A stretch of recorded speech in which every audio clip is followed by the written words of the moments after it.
Okay, so the northern kingdom of Israel was cut off and given a bill of divorcement. Okay, that's why when you go to Ezekiel chapter 16 and verse 28, all right, it says, "Thou hast played the whore also with the Assyrians, because thou was unsatiable. Yeah, thou hast played the harlot with them, and yet couldst not be satisfied." Jumping down, verse 32. "But as a wife that committeth adultery, which taketh strangers instead of her husband." So again, who was the husband of the 12 tribes of Israel? Mashiach Yahushai.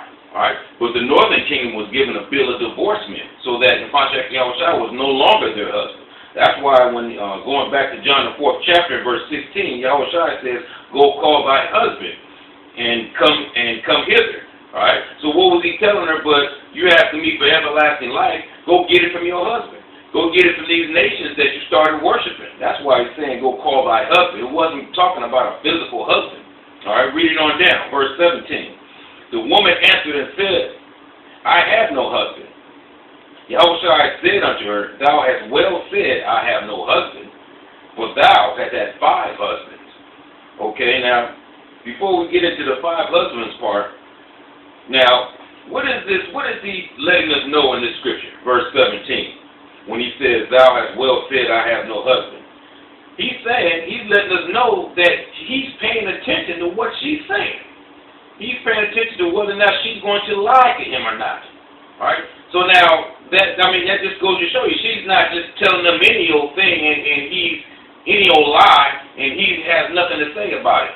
All right? But in verse 12, the understanding was that when she claims to be a descendant of Jacob, she's lying to him. But yet he says nothing. But he's paying attention to what she's saying in verse 17. See? That just doesn't make any sense. All right? Now, verse 18, it says, "For thou hast had 5 husbands." Okay, so let's go into these 5 husbands. Let's go back to 2 Kings.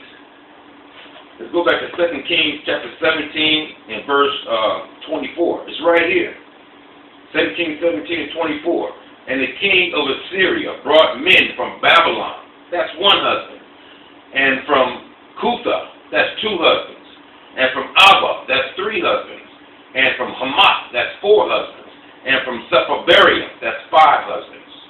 "And placed them in the cities of Samaria instead of the children of Israel."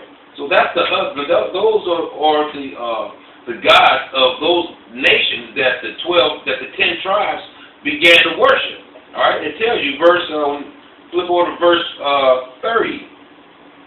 It says, "And the men of Babylon made Succoth Banath." All right, that's 1 husband. That's the god of the Babylonians that they began to worship.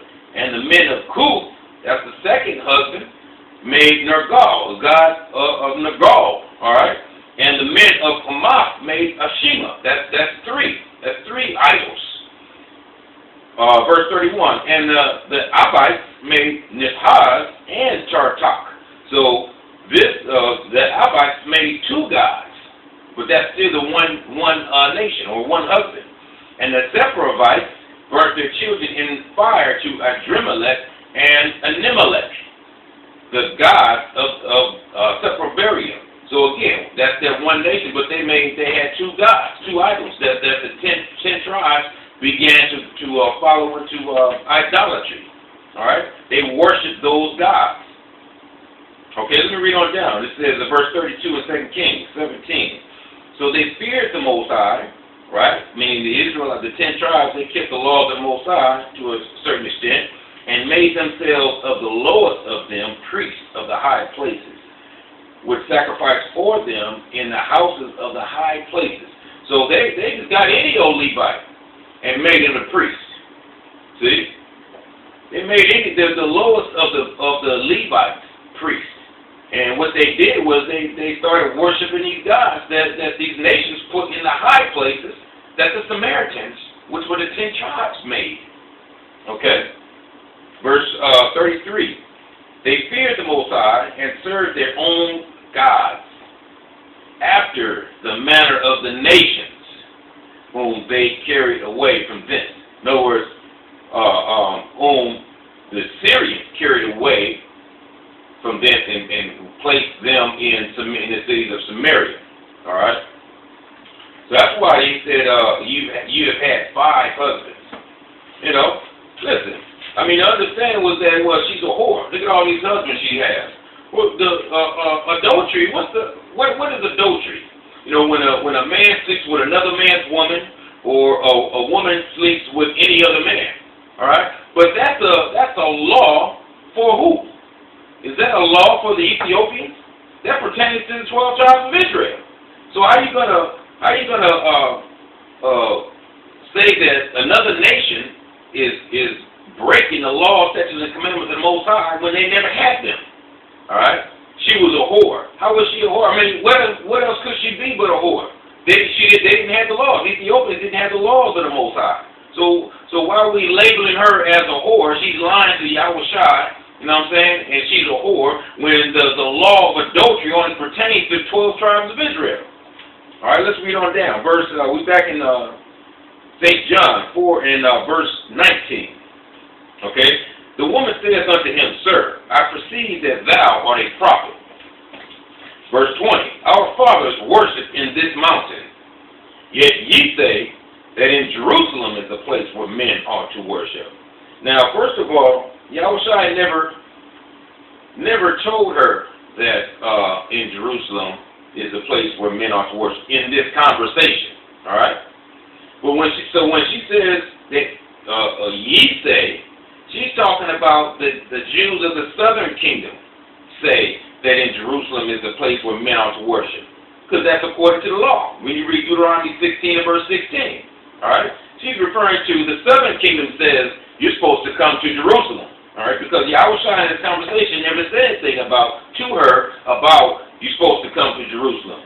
So now when she says our fathers worship in this mountain, she's supposedly lying. According to what? According to who? What in this chapter says that she's lying? Did Yahushua say that she's lying? All right, we just read in verse 17 that he was paying attention. He made notice that record that he was paying attention to what she was saying.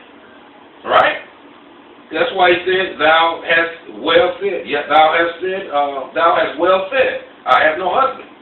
So he's acknowledging that what you're saying is correct. So he's paying attention to what she's saying. So how is it that he's not paying attention to what she's saying in verse 20? All right? So now, let's get to the next 2 verses. Verse 21. But, let's go back. Verse 20 also, when she says this mountain, she's referring to Mount Gerizim, because that's what Jeroboam had the northern kingdom celebrating the high holy days instead of coming to Jerusalem. Let's go to Deuteronomy 16 and verse 16, because that's according to the law. Okay, Deuteronomy 16 and verse 16. It says, 3 times in a year shall all thy males appear before the Most High thy power in the place which he shall choose. What place was that? That was Jerusalem. All right? In the feast of unleavened bread, in the feast of weeks, and in the feast of tabernacles. And they shall not appear before the Most High empty. All right? So that was according to law. But where did Jeroboam had the 10 tribes worshiping in Samaria? You know what I'm saying? And not even on the right high holy days. All right? He was afraid that if he took the 10 tribes back to Jerusalem to keep the feast days, that they would cleave and want to come back and get back with Rehoboam. So instead of him doing what the Most High says in the law, he kept them up there in Samaria. All right? That's why this woman says, our fathers worship in this mountain. That mountain she's talking about is Mount Gerizim. And ye say, meaning the Jews say, that in Jerusalem is the place where men ought to worship. All right? Because that's what the law says. Now, verse 21 and 22 is very important. We're going to pick that one up on the next one.